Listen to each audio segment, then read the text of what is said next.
الحمد للہ والصلاة والسلام علی رسولہ الکریم اما بعد۔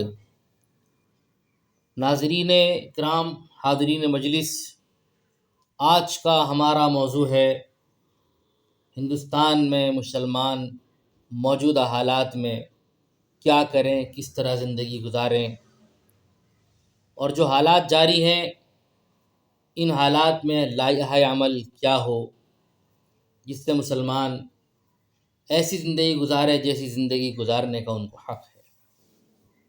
دو چار باتیں کہنی ہیں جو بہت ضروری ہیں، امید ہے کہ آپ غور سے سماعت فرمائیں گے اور ہماری ان باتوں کو دوسروں تک بھی پہنچانے کی کوشش کریں گے۔ سب سے پہلی بات، ہمیں قدرت کے نظام کو سمجھنا ہے۔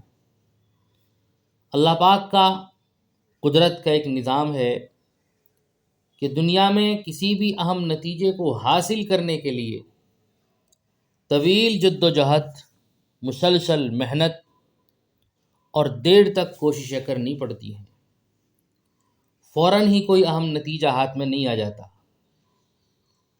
اسی طریقے سے یہ بھی نظام قدرت ہے کہ تعمیری کاموں کے لیے انتظار، برداشت اور جہد مسلسل کی ضرورت ہوتی ہے، اور تخریبی کاموں کے لیے بہت زیادہ وقت کی ضرورت نہیں ہوتی ہے۔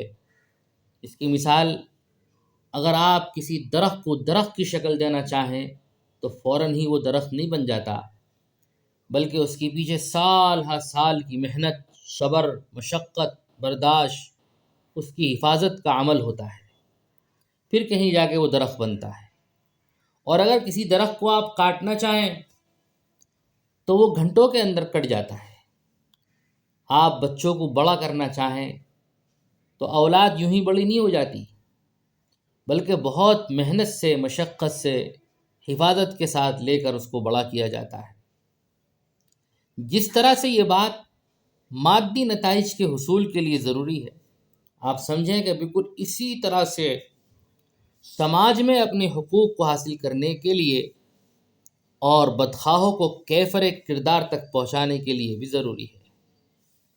اگر ہم یہ چاہتے ہیں کہ سماج میں ہمیں اپنے حقوق واجبہ حاصل ہوں اور جو ہمارے برا چاہنے والے لوگ ہیں ان کو سزا ملے، کیفر کردار تک پہنچیں وہ، تو اس کے لیے بھی طویل جد و جہد کی ضرورت ہوتی ہے، صبر درکار ہوتا ہے، اس کے لیے بھی ایک محنت کی ضرورت ہے۔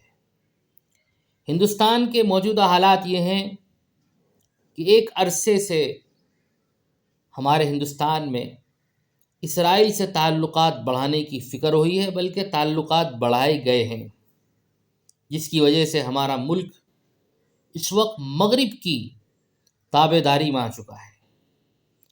اور آپ سب جانتے ہیں کہ مغربی ملک اس وقت پوری دنیا کے اندر عالمی غنڈہ گردی اور خون آشامی کے لیے مشہور ہے۔ دنیا میں کہیں بھی اگر کوئی فساد ہو رہا ہے، غنڈہ گردی ہو رہی ہے، قتل عام ہو رہا ہے، تو آپ کو کسی نہ کسی حد تک ان کا ہاتھ نظر آ جائے گا۔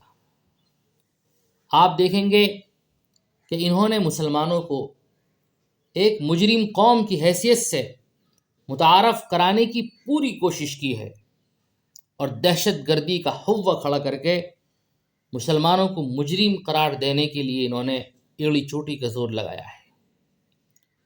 یہی وجہ ہے اور اسی کا اثر ہے کہ مسلمانوں کو فرضی انکاؤنٹروں کے اندر ختم کیا جا رہا ہے، کہیں فرضی مقدمات ان کے خلاف قائم کیے جاتے ہیں، دہشت گردی کا کوئی واقعہ ہو اس کو فوراً کسی مسلم فرضی تنظیم کے نام سے جوڑ دیا جاتا ہے۔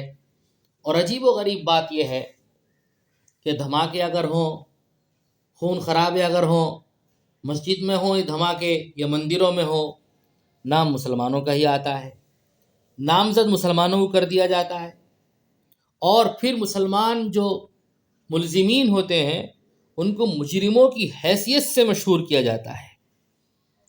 اس بنیاد پر آج ہمارے ملک میں مسلمانوں کا بڑا طبقہ عدم تحفظ کا شکار ہے، یہ کہہ لیے احساس عدم تحفظ کا شکار ہے۔ آج وہ اس بات کو محسوس کر رہے ہیں کہ ہم لوگ اب محفوظ نہیں ہیں۔ فرقہ پرست انہیں رسوا کرنے کی پوری کوشش کرتے ہیں، چاروں طرف سے کوئی موقع ہاتھ سے جانے نہیں دیتے، اور پھر جب یہ معاملہ پولیس تک پہنچتا ہے تو پولیس کے اندر بھی ایسے عناصر شامل ہو چکے ہیں کہ جن کے ہاں ایذا رسانی خاص طور پر مسلم طبقے کے لیے یہ ان کے لیے ایک انجوائے کا موقع بن گیا ہے، تفریح کا موقع بن گیا ہے۔ ذرائع ابلاغ کا کردار تو سب کے سامنے ہے، انتہائی مجرمانہ اور یک طرفہ۔ وہ لوگ ہمیشہ اس کوشش میں لگے ہوئے ہیں کہ اس قوم کو، پوری قوم کو کسی بھی طرح سے مجرم کی حیثیت سے متعارف کرایا جائے، اور بعض مرتبہ اتنا شرمناک پہلو ان کا سامنے آتا ہے کہ ایک شریف انسان اپنے کانوں پر ہاتھ رکھنے پر مجبور ہو جاتا ہے۔ یہ حالات ہیں جو سب کے سامنے ہے، کوئی ڈھکی چھپی بات نہیں ہے۔ لیکن ایسے حالات میں ہمیں کیا کرنا ہے؟ تو دو طریقے ان حالات کا مقابلہ کرنے کے۔ ایک طریقہ، ایک راستہ پرتشدد رد عمل کا ہے، لیکن یاد رکھیے پرتشدد رد عمل کی اسلام میں کوئی گنجائش نہیں ہے۔ یہ طریقہ غلط ہے، یہ نادرست رویہ ہے، اس لیے کہ ہماری شریعت کا اصول ہے لا ضرر ولا ضرار، نہ ابتداً کسی کو نقصان پہنچاؤ اور نہ جواباً کسی کو نقصان پہنچاؤ۔ ہماری شریعت اس بات سے منع کرتی ہے کہ عوامی املاک کو نقصان پہنچایا جائے، پبلک مقامات کو نقصان پہنچایا جائے۔ خدا نہ خواستہ اگر کوئی پولیس والا یا کوئی اور کسی پر ظلم کرتا ہے تو اس کا بدلہ اور اس کا انتقام دوسرے سے لیا جائے، عوام کو اس کے اندر گھسیٹا جائے اور معصوموں کا خون کیا جائے، ان سے انتقام لیا جائے۔ اسلام ان تمام چیزوں کی سختی سے تردید کرتا ہے، منع کرتا ہے۔ اسلام کا اصول ہے من احیا الناس فکأنما احیا الناس جمیعا ومن قتل فکأنما قتل الناس جمیعا۔ اگر کوئی شخص کسی ایک جان کو قتل کرتا ہے تو وہ ایک جان کو قتل کرنے والا نہیں ہے، وہ پورے انسانوں کو قتل کرنے والا ہے۔ اور اگر کوئی کسی ایک شخص کو زندگی بخشتا ہے تو اس نے ایک کو زندگی نہیں بخشی ہے، پورے انسانوں کو اس نے زندگی بخشی ہے، تمام انسانوں کو اس نے زندگی بخشی ہے، پوری انسانیت کو اس نے زندگی بخشی ہے۔ تو یہ طریقہ بالکل غلط ہے۔ خود ہمارے ملک میں بہت سی تحریکوں نے یہ طریقہ اپنا رکھا ہے، جیسے کہ ماؤن آواز ہیں، نسلواد وغیرہ ہیں۔ یہ لوگ اپنے حقوق کے لیے لڑ رہے ہیں، لیکن اپنے حقوق کے لیے تشدد کی راہ اختیار کیے ہوئے ہیں۔ یاد رکھیے اسلام اس طریقے کو سختی سے منع کرتا ہے، اس کی نفی کرتا ہے کہ یہ طریقہ غلط ہے، غلط ہے، غلط ہے۔ لیکن ایک دوسرا طریقہ ہے جو عادلانہ ہے، اور وہ ہے قانونی چارہ جوئی کا۔ ہمارے ملک کے اندر ہماری عدلیہ آزاد ہے، بیشتر معاملات میں اقلیتوں کو انصاف ملا ہے۔ ہمارے سامنے 50 ایسے واقعات ہیں کہ سامنے اکثریت ہے، مقابلے پہ اقلیت ہے، لیکن جب معاملہ عدالتوں تک گیا ہے تو عدالتوں نے اقلیتوں کے حق میں فیصلہ دیا ہے۔ اس سے بات سمجھ میں آتی ہے کہ عدلیہ ابھی آزاد ہے، اس لیے ہمیں ایسے موقعوں پر عدلیہ کا راستہ، قانونی چارہ جوئی کا راستہ اختیار کرنا چاہیے، جس کے لیے 3 باتیں بہت ہی زیادہ ضروری ہیں۔ پہلی بات، ثابت قدمی ہو، ہمت ہو، صبر ہو، جہد مسلسل ہو۔ اللہ کے رسول صلی اللہ علیہ وسلم کی یہی تعلیم ہے۔ آپ علیہ الصلاۃ والسلام اپنی دعاؤں میں یہ دعا مانگا کرتے تھے، اللہم انی اسألک الثبات فی الامر، اے اللہ میں تجھ سے تمام امور میں ثابت قدمی کی دعا مانگتا ہوں۔ حضور پاک صلی اللہ علیہ وسلم کی زوجہ مطہرہ حضرت عائشہ صدیقہ رضی اللہ تعالی عنہا حضور پاک صلی اللہ علیہ وسلم کے بارے میں فرماتی ہیں، کان رسول اللہ صلی اللہ علیہ وسلم اذا عمل عملا اثبت۔ آپ علیہ الصلاۃ والسلام جب کوئی کام کرتے تھے تو پوری ثابت قدمی کے ساتھ کرتے تھے، قرآن پاک میں بھی ہے ربنا افرغ علینا صبرا، اے اللہ ہمیں صبر عطا فرما اور ثابت قدمی عطا فرما۔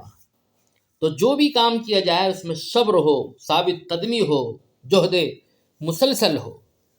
قرآن پاک میں ایک جگہ ارشاد ہے یا ایھا الذین آمنوا اصبروا وصابروا ورابطوا واتقوا اللہ لعلکم تفلحون، اے ایمان والو صبر اختیار کرو، صابرو اور ثابت قدمی اختیار کرو۔ مصابرہ کے معنی آتے ہیں کسی چیز پر پابندی کے ساتھ جمے رہنا۔ ورابطوا، اور اسلامی سرحدوں کی حفاظت کرو، جس کا مطلب یہ ہے کہ مسلمان کو کسی بھی طرح سے اگر ضرورت پڑتی ہے تو اس کی ضرورت کو پورا کرو اور اس کی جان کی، مال کی، عزت کی، آبرو کی حفاظت کرو۔ اور فرمایا واتقوا اللہ لعلکم تفلحون، تقوی اختیار کرو، یہ چیزیں تمہیں کامیاب کر دیں گی۔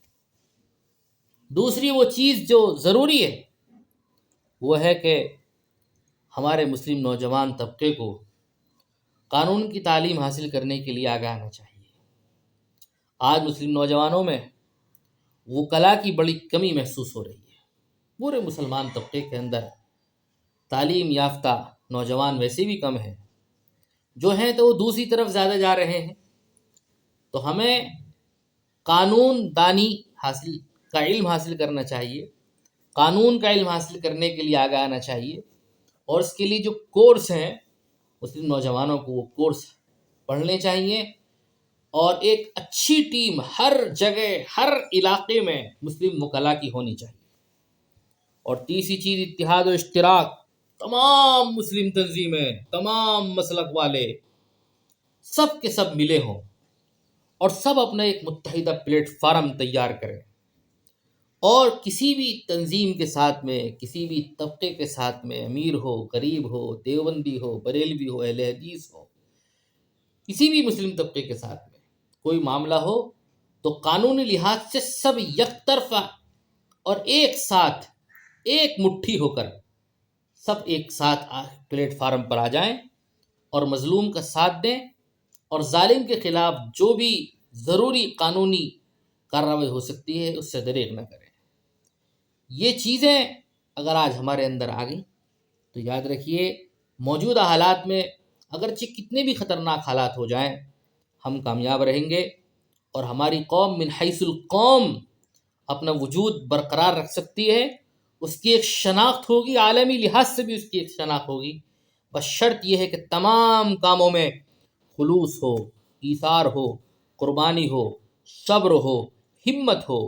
اللہ تعالی ہم سب کو سمجھ کی عمل کی توفیق نصیب فرمائے۔ وآخر دعوانا الحمد للہ رب العالمین۔